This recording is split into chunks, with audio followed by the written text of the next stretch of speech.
Next up is Unit 10, which is entitled Water in the Atmosphere. And last unit we talked about the different components or parts of the atmosphere and how the atmosphere is mostly nitrogen and oxygen, and then after that a little bit of argon, and then we get into some of the compounds like carbon dioxide, and eventually we hit water vapor, which, second most abundant compound in the atmosphere, but by no means as abundant as something like the nitrogen in the atmosphere. So why are we spending a whole unit on the water in the atmosphere and we didn't spend that much time on nitrogen?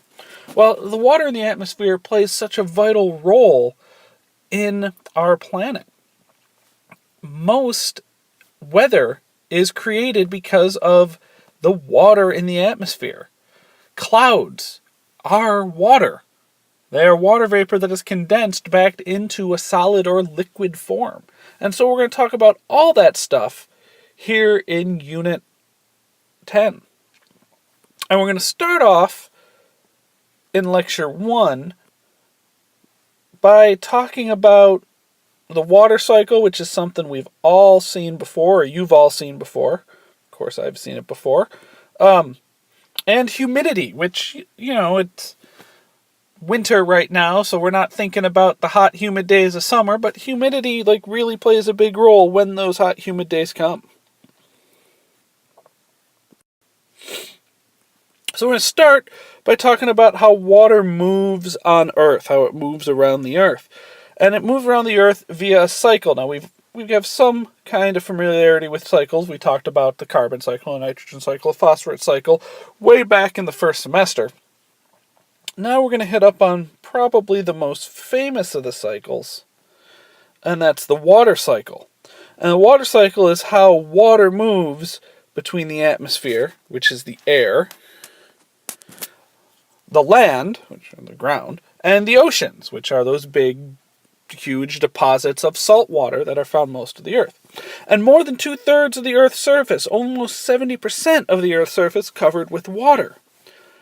But we're not talking about the water on the surface. That would be talking about the oceans or the rivers or the lakes and all that stuff. We're talking about water in the air. So here in the atmosphere, water can occur either as a gas. Usually it's as a gas. We call this gas a special name. We call it water vapor. All right, fancy dancy name for water as a gas. All right, you don't hear us say, oxygen vapor. We just talk about oxygen. I don't really talk about it any other way. It implies gas. Same with carbon dioxide. But carbon dioxide is a special name as a solid. We call it dry ice. Anyway, we're not really talking about that. We're talking about water as a gas is called water vapor. Liquid water can also be found in the atmosphere. And we see this when we talk about stuff as clouds and fog, and even some clouds are ice crystals.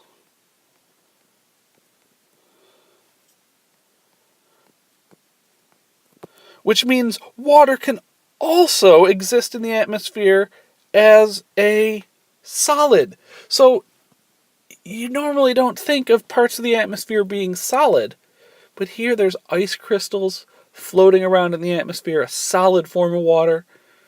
There's regular liquid water floating around the atmosphere known as clouds. A lot of the clouds are just made of water vapor. And then a lot of clouds are just made of regular liquid water, not water vapor. And then there's water vapor in the air that you can't see at all. That's just the gas water. Totally crazy. Well, how does that water get there? Well, it gets into the atmosphere by an awesome combination of processes called evapotranspiration, which might sound like a new word to you, but it's really one or two words you've heard before.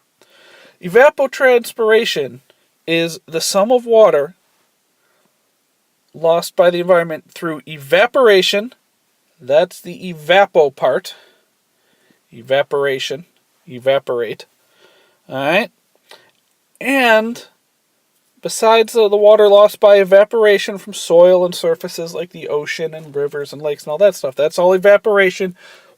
Liquid water turning to vapor from a surface. There's also water lost by a process called transpiration from organisms. And that's stuff like sweating, or sometimes leaves from trees and stuff release some water if they have too much water, and it goes out that way. We exhale water vapor in our breath because our mouths are moist. And in our mouths we have liquid, we have some water in there, and so we lose some water when we breathe out. That's all something called transpiration. Most of the evaporated water comes from the oceans. All right, 86%, according to, I don't know, some scientist somewhere at some point in time. And then it evaporates into the atmosphere. Why so much from the oceans? Well, they're big. They cover most of the earth. All right. Water vapor also gets into the air by transpiration, and that's just plants and animals releasing water. That might be the new part, the new one of these terms for you. Everybody should know what evaporation is by now. You might not have heard transpiration before, and then if you take the two and smush them together and kind of make up a word, you would get evapotranspiration. Or transper evaporation, which just doesn't sound right. Evapotranspiration rolls right off the tongue. So that's why we went with that one there. Once water's up in the atmosphere as a gas, it can change from a gas to a liquid, which is a process called condensation, which I'm sure you've heard of. So when water vapor rises, like if you've seen it rise after you're taking a nice hot shower, you see all the steam rising up, that's water vapor, and then it cools on a cool surface or something, that causes it to condense from solid to gas. All right, you get a piece of toast, you put it in the toaster. All right, you take the toast out, you stick it on your counter, you leave it there a second or two, you pick the toast up. It's wet underneath that toast, and some people call it toast sweat. Well, a toast doesn't sweat. But what happens was the toast got so hot it converted some of the water around it from gas to a liquid, and then because of the different changes in pressures and temperatures and everything, and the quick change in temperature from removing the toast from the counter, you left water behind that quickly went back and condensed from the vapor to the liquid, and you got, voila, toast sweat. Anyway, as this water vapor and air becomes cooler, some of it condenses, changes back to liquid, and in the atmosphere, this is how we get clouds, and we'll get a lot more into that in Lecture 2. The next part of the water cycle is precipitation, and this is water falling back to Earth's surface, and it falls in one of four ways: rain, snow, sleet, or hail. And we'll talk about all four of these in Lecture 4. So I'm not going to get into too much of it. 3/4 of precipitation falls in Earth's oceans. Why? Because Earth's oceans make up most of the Earth. And because of mountains and weather patterns, that causes a little bit more water to fall in the oceans than to fall in some areas. Places like the deserts and the tundras don't get a lot of rainfall, and you can get more out in the oceans. And if most of the water is going up in the air in the oceans, from the oceans, it should make sense that most of the water is coming back down to Earth, also in those same spots. The other quarter of water, for the most part, falls on land, and it becomes runoff, or it seeps into the ground and becomes groundwater. This is all stuff we'll talk about more in the water unit way near the end of the year, after we get done with all this weather and climate stuff. And, eventually water returns to the atmosphere by evapotranspiration. It will condense, fall back to Earth again, and we got the water cycle. All right, there's a great children's book in here if you're that creative with our writing and you want to follow little Mickey water droplet around and see where he goes. I don't know, maybe he's in like some kind of crazy water rave up in a cumulonimbus cloud, and there's flashing lights like the lightning and everything. I could go on and on. Anyway, that's little Mickey water droplet. Go have fun if you want to write yourself a little children's book about it. I'm sure it'd be a bestseller. Here is a beautiful picture of the water cycle. All right? And so we got our evaporation here, we got our transpiration there, we got our evaporation there from the ocean, evaporation from the lake, we could have evaporation from the river. Here's transpiration over from the trees. All right, together. Remember, these are evapotranspiration.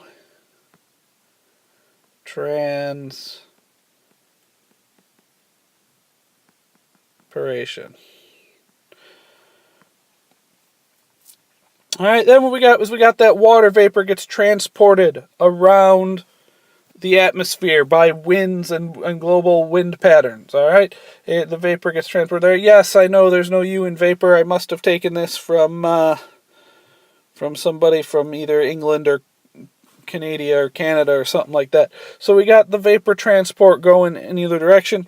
And then here we got condensation. It's not really labeled on here, so we'll label it I'll have to put a dash station. And right here is condensation. Alright, where it's forming the clouds. And then we got precipitation where it's going down. Sometimes it goes in the ocean. This is like 75%. Sometimes it comes onto land. 25%. And then it runs off, and some of it goes into the ground to become groundwater. And eventually all this water will lead to the oceans again. Sometimes it'll evaporate off the lake or a river and evaporate or get used by a plant or animal and transpirate back up into the air, and we have the whole water cycle. This is kind of changing gears a little bit. This is looking at what happens when water gets heated. This is called a heating curve. So if we were to take a bunch of ice and throw it in a beaker and slowly, steadily apply heat to it, somehow heat it up. And a few years ago, I knew they used to do this in chemistry. I'll have to talk to Mr. Ravenzi and Dr. Rogalski, see if they still do this lab in chemistry. But it's an interesting little lab where you heat up ice. You start with some ice and you heat it up and you take temperature recordings. And it takes almost the whole period to get it to boil. But what you do is you see very interesting things, all right? Right here is our melting point. Oh, wait a minute. I don't know what I'm talking about right now. Right here, this isn't our melting point. Silly guadagna. All right, what we got right here, this is the boiling point.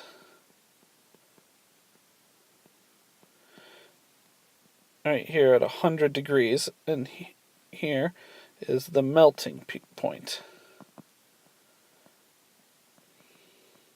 All right, I should have started at the bottom. That's what I was thinking of. So we're down here. We got some ice. All right, energy is measured in a special unit called joules. We're not going to get into the units of energy right now. Temperature here, we're doing the Celsius, the good old Celsius scale, which is made so that water will melt at 0 and boil at 100 as long as you have pure water and a normal air pressure and nothing weird in the water. Anyway, so we got water. We heat it up, and as you add energy to the water, temperature goes up, and remarkably, as energy goes up, temperature goes up, and that's normal. Energy goes up, temperature goes up. Because really, temperature is a fancy way of measuring the energy of the molecules. It's actually measuring the kinetic energy of the molecules. How fast are the individual molecules moving? So they move fast, but then all of a sudden, what we see during the experiment is we see this straight line. And during this straight line, it seems like nothing at all is happening. But if we watch the water, the ice is going away. See, here at A, we have ice. At B, we have melting. The ice is going to a liquid. C, we have water. Liquid, pure, beautiful liquid water. So we have that happening.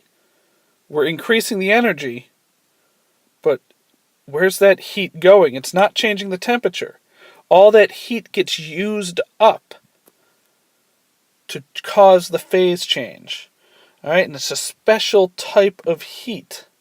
And it's such a special type of heat. I'm going to use a special different color here. It is called latent heat. And that is hidden heat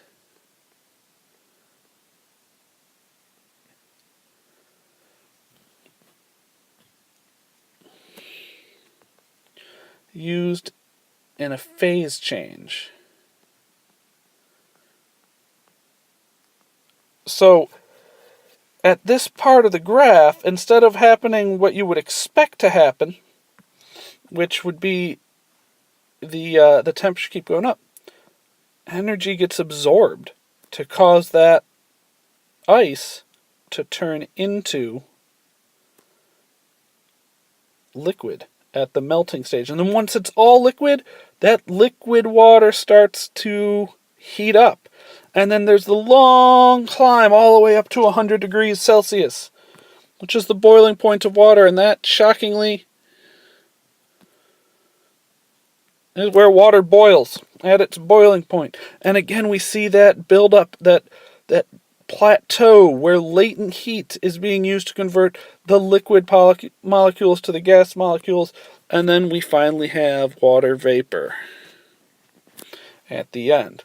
Now the next two slides here are going to kind of take some of this and like stick it on there, so you'll find a way to fit it all in on your big note packet picture. But I'm going to keep talking as I go to this next slide. So what we got going here is, here we had section A was ice, all right? As energy went up, as we go up in energy, we went up in temperature. All right? But then at B, as energy went up, we had a change in state. This triangle is actually not a triangle. All right? Telly from Sesame Street would not be happy with me right now, because I'm saying a triangle is not a triangle. If you don't get that, you don't have little kids. Which I hope you don't. This triangle equals the Greek letter delta, which means a change.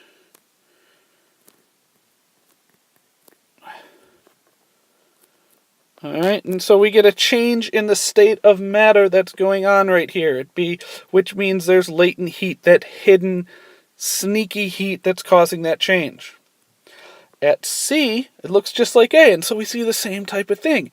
Energy goes up and temperature go up together.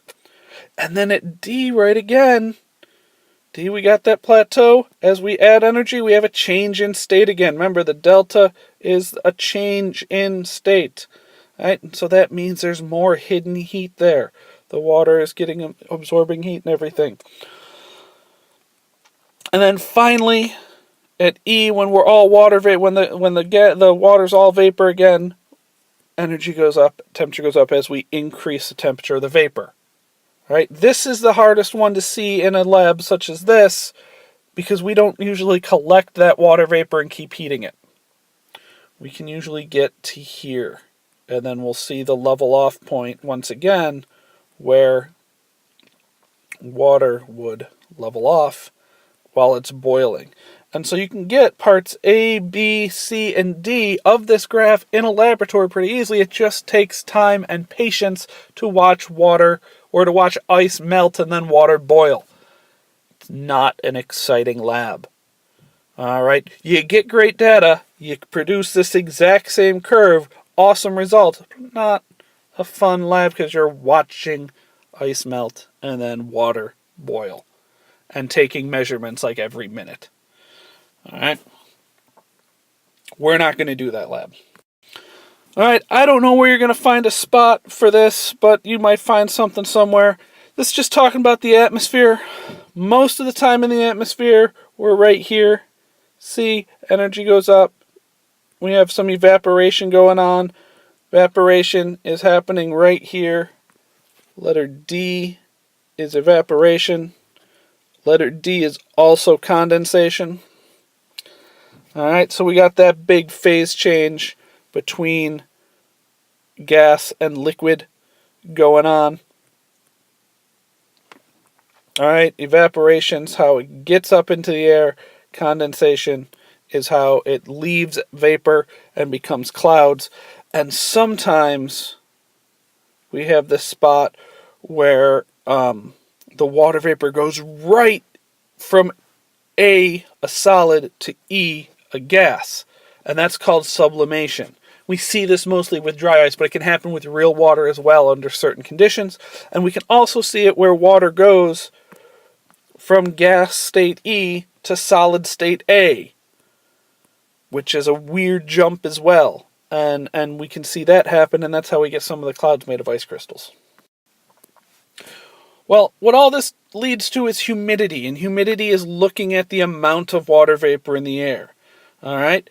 The more condensation there is, the less humid. The more evaporation, the more humid. Condensation loses water, releases water from the atmosphere. Evaporation adds water to the atmosphere. All right? So, as we up temperature and up energy, all right, we up the rate of evaporation. All right, which changes the vapor pressure, which looks at part of the atmospheric pressure. And vapor pressure is the pressure of the atmosphere due to water. If you take out all the other molecules in the atmosphere and focus just how much is the water pushing on stuff. Remember, atmospheric pressure is all the little molecules or balls of the atmosphere pushing on every part of you at all times. If we ignore everything else, just focus on the water, that's when we get something called vapor pressure. All right. Well, when the vapor pressure goes up, the rate of condensation goes up. And if we have a spot where evaporation equals condensation, that's called the dew point, which you'll see referred to as a dP. The dew point is the temperature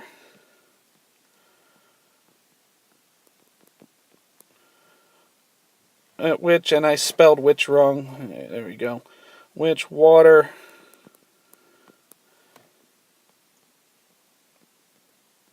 evaporates and condenses equally. All right. When you hit the dew point or go below the dew point, that's when you get precipitation and rain and dew and all that kind of stuff. All right, here's a little picture showing you got dry air. There's no vapor pressure. It's dry air because the air is dry. There's no water in the air. If you didn't have dry air, you'd have moist air. And moist air has water. And here are the water molecules. That has a vapor pressure. It's just those little water balls pushing on you. To measure humidity, all right, we usually use a thin polymer film. Polymer is like a little plasticky film. Measure humidity. Measure humidity by this polymer film, and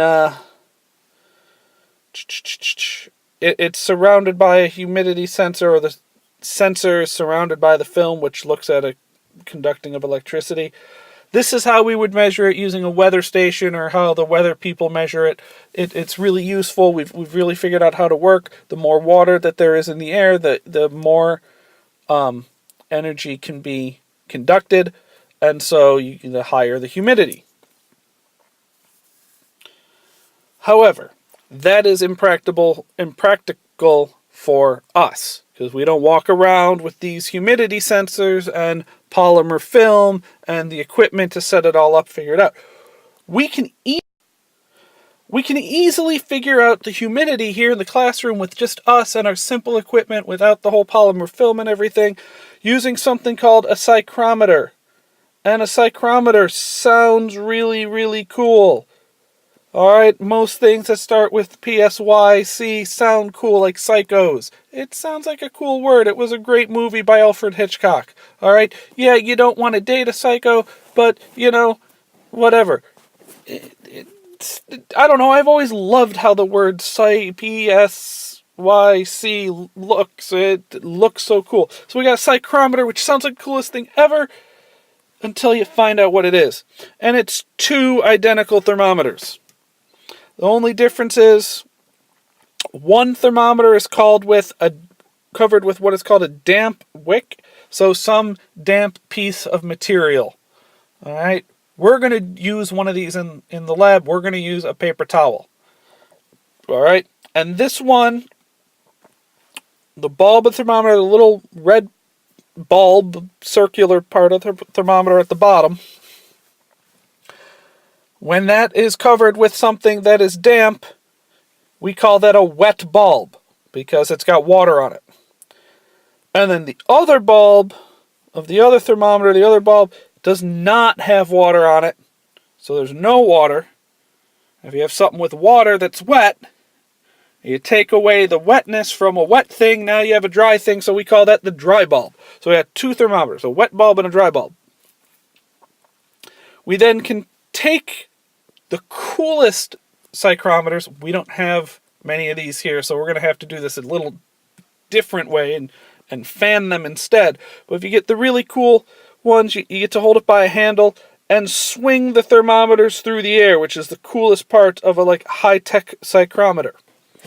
All right, and the big thing is you get air to circulate around both thermometers equally, and then you measure the temperature, and you take the difference in temperature between the dry bulb and the wet bulb. See, as you circulate the psychrometer, it's going to speed up. You're adding energy. You're going to speed up the rate of evaporation of that water on the wet bulb. And the more water that evaporates, the more water the air can hold. And so we can calculate the relative humidity. If those temperatures are far apart, that means a lot of water evaporated, because it takes energy to evaporate water. Well, if you remove energy from a thermometer, you're actually cooling the temperature down. That's how sweat works, all right? The sweat evaporates from your skin and takes heat away from your skin. Well, this takes heat away from the thermometer. Thermometers measure heat, and so it lowers the temperature. So the bigger the temp change, the drier the air is. So the drier the air, the more water will evaporate, and the lower the temperature of the wet bulb will be than the dry bulb. And we use this crazy, complicated looking graph to figure out what the relative humidity is. And that's it for this this lecture. I will be back with lecture 2 for you tomorrow. And you have a good night. Bring any questions. And I'm sorry if it ran a little long.